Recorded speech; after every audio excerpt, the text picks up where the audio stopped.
दोस्तों, ये इस चैनल की पहली यूट्यूब वीडियो है और इसमें हम लोग बहुत सारे फाइनेंशियल एस्पेक्ट डिस्कस करने वाले हैं, जिसमें स्टॉक मार्केट भी रिलेटेड होगा और फाइनेंस की बहुत सारी नॉलेज होगी। फर्स्ट हम लोग स्टार्ट करते हैं। स्टॉक मार्केट में एंटर करने के लिए सबसे पहले जो चीज़ चाहिए होती है वो चाहिए होती है आपका ट्रेडिंग अकाउंट। और ट्रेडिंग अकाउंट में सबसे ज़्यादा जो कस्टमर्स है वो अभी ग्रो के पास में है एंड सेकेंड हाईएस्ट है ज़ीरोधा। तो मैं आपको सजेस्ट करूंगा कि आप दोनों में से किसी पे भी अकाउंट बना सकते हैं। पर्सनली मैं ज़ीरोधा प्रेफर करता हूँ, सो इसके लिए हम ज़ीरोधा के लिए बात करेंगे।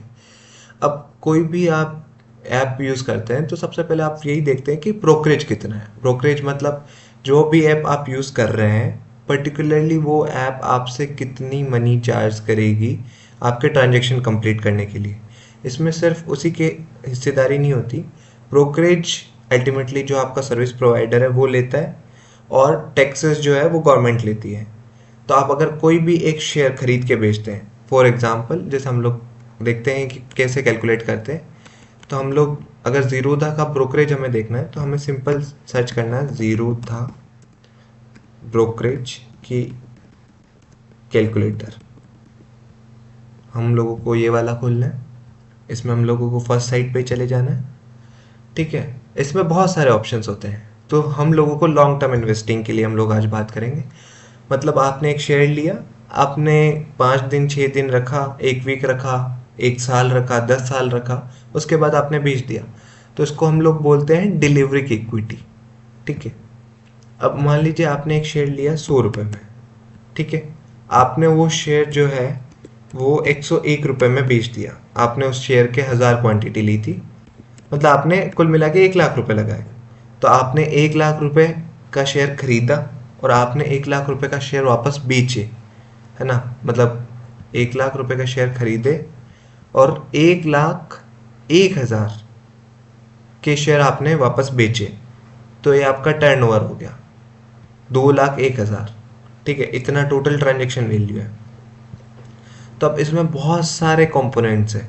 इसमें कुछ कुछ तो टैक्सेस हैं जो गवर्नमेंट चार्ज करती है, कुछ ब्रोकरेज होता है जो हमारा सर्विस प्रोवाइडर है वो लेता है। ठीक है, लेकिन डिलीवरी के केस में ज़ीरोधा कुछ भी ब्रोकरेज नहीं लेता है। बाकी सब जो ट्रांजेक्शन कंप्लीट करने की फॉर्मेलिटीज़ है उसमें चला जाता है। ठीक है, तो ये सब बेसिकली हमारा टैक्सेस है जो हम लोग गवर्नमेंट को पे कर रहे हैं, क्योंकि इंडिया को आगे भी लेके जाना है। तो आप बोलेंगे कि यार इसमें क्या है, सिंपल सी मैथ्स है। 100 रुपए के 1000 शेयर हमने लिए, हमने 1 रुपए का प्रॉफिट लेके हमने 1000 शेयर वापस बेच दिए, तो 1000 रुपये हमारा प्रॉफिट हो गया। ठीक है, लेकिन ऐसा नहीं है। आपने ये 1000 शेयर का ट्रांजेक्शन कंप्लीट किया है, तो अब डेफिनेटली कुछ ना कुछ तो गवर्नमेंट भी लेगी, देश भी तो चलाना है। तो इसमें ये देख रहे हो आप, आपको सिर्फ 760 रुपये मिले हैं। मतलब बचे हुए 240 रुपये कहाँ गए? बचे हुए 240 रुपये गए टोटल टैक्स एंड चार्जेस में। ठीक है, 240 रुपये हमने इंडिया की प्रोग्रेस में डोनेट कर दिए। ठीक है, अब आप सोच के देखो कि आपने सिर्फ 1000 रुपये का प्रॉफिट कमाया, उसमें से भी 240 रुपये टैक्स लग गए। भाई साहब, अब आप बोलोगे यार 24% टैक्स कहाँ लगता है? ठीक है, वैसे तो हम लोग 28% जीएसटी भी दे रहे हैं, लेकिन 24% टैक्स लग रहा है यहाँ पे। ठीक है, यहाँ पे हम लोगों ने कितना अमाउंट इन्वेस्ट किया था? 10,000 रुपये के, 1 लाख रुपए के समथिंग। ठीक है, और हमने कितना टोटल टैक्स एंड चार्जेस दिया? ठीक है, अभी आपको ये क्वांटिटी बहुत ज़्यादा लग रही होगी, लेकिन अगर आप उसके हिसाब से देखो कि आपने 1 लाख रुपए इन्वेस्ट करके आपने सिर्फ 240 रुपये दिए।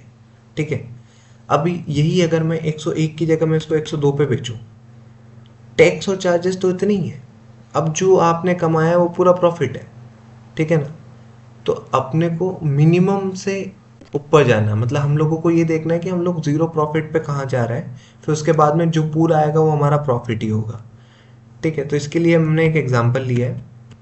जैसे मान लीजिए अभी SBFC फाइनेंस का IPO आया था, उसके शेयर्स हमने लिए। बाइंग प्राइस हमने रखी 82.75, जो हमने फिक्स रखी हुई है सबके लिए। अगर हमने 13 शेयर लिए उस कंपनी के, जो कि हमारे पास 1000 रुपये में आ जाएंगे, तो इसमें ज़ीरोधा कमीशन तो नहीं, लेकिन ज़ीरोधा के टैक्सेस जो है, जो कि हम लोग गवर्नमेंट के टैक्सेस है ना। ये इसको मैं ज़ीरोधा की जगह में गवर्नमेंट लिखूंगा तो ज़्यादा बेटर रहेगा। क्योंकि 0 तक इसमें कुछ नहीं है, ये सारा गवर्नमेंट को जा रहा है ना। तो गवर्नमेंट कितना है 82.75 पे 1 रुपये 4 पैसे एक शेयर पे गवर्नमेंट को टैक्स चला जाएगा। तो अगर आपको कुछ नहीं कमाना है, बिल्कुल ज़ीरो प्रॉफिट पे भी बेचना है ना, तब भी आपको ये वाला शेयर 84.15 पे बेचना पड़ेगा, तब आप ज़ीरो प्रॉफिट पे रहोगे। और इसमें टैक्स कितना रहा 1.69% का आपका कमीशन और टैक्स चला गया बाइंग प्राइस के हिसाब से। ठीक है, अगर मैं 10,000 की क्वांटिटी करूँ तो गवर्नमेंट के टैक्स कितने लगेंगे 82.75 सिर्फ 35 पैसे एक शेयर पे। अगर यही मैंने 40,000 लगाया तो 25 पैसे। 1 लाख रुपए लगाया मैंने अगर, तो हमारे शेयर की क्वांटिटी भी बढ़ रही है और हमारा जो टैक्स है वो रिड्यूस हो रहा है। ये देख रहे हो आप, कंटिन्यूसली रिड्यूस हो रहा है। तो इससे मैं कहना क्या चाह रहा हूँ कि अगर मान लो मेरे पास में टोटल 1 लाख रुपए है ना, और मैं चाह रहा हूँ कि मेरा कम से कम टैक्स के अंदर मैं ये वाले शेयर लूँ, है ना। तो मैं 1 लाख रुपए के सारे शेयर खुद लेने के बजाय मैं ये करूँगा कि मैं इसको 50-50 हज़ार के 2 पार्ट्स में डिवाइड कर दूंगा, है ना। ये मैं लगाऊंगा खुद के अकाउंट से और ये मैं लगाऊंगा अपने किसी रिलेटिव जैसे भाई बहन माँ वाइफ, ठीक है, इनके अकाउंट से। क्योंकि यहाँ पे कमीशन तो सेचुरेट हो चुका है, लेकिन जो प्रॉफिट आएगा ना वो दोनों अकाउंट में सेम आएगा। और यहाँ पे क्या होगा, सिंस पूरा प्रॉफिट मार्जिन जो है ना वो सिंगल पर्सन के अकाउंट में नहीं आ रहा, तो आप जो अपना इनकम है वो इनकम टैक्स से सेव कर सकते हैं। ठीक है, अगर मैं ऐसे ही अलग अलग लगाता, मान लो मैं बोलो कि हाँ अरे यार 1 लाख है भाई 50-50 हज़ार क्यों लगा रहा है, ठीक है 10-10 हज़ार के 10 कर दे। लेकिन अगर आप 10-10 हज़ार रुपये लगाओगे तो आप गवर्नमेंट को टैक्स भी तो ज़्यादा दे रहे हो।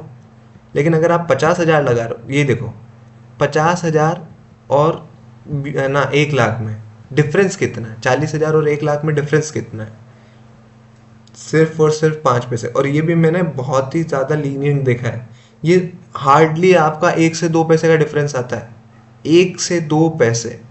82.75 पे 1 से 2 पैसे 0.01%, 0.1% के आसपास जाता है। ठीक है, जो कि बहुत कम अमाउंट है। तो मेरे हिसाब से अगर आप कोई भी स्टॉक ले रहे हो, है ना, तो 35 से 40,000,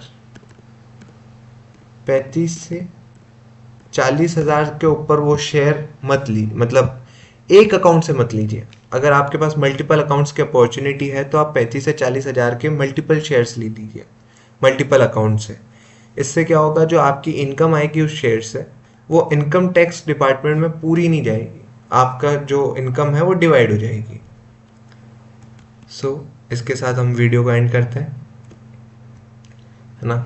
अगर आपको वीडियो इन्फॉर्मेटिव लगी हो और आपको हमारे चैनल से और ज़्यादा नॉलेज गेन करना हो तो kindly like share and subscribe.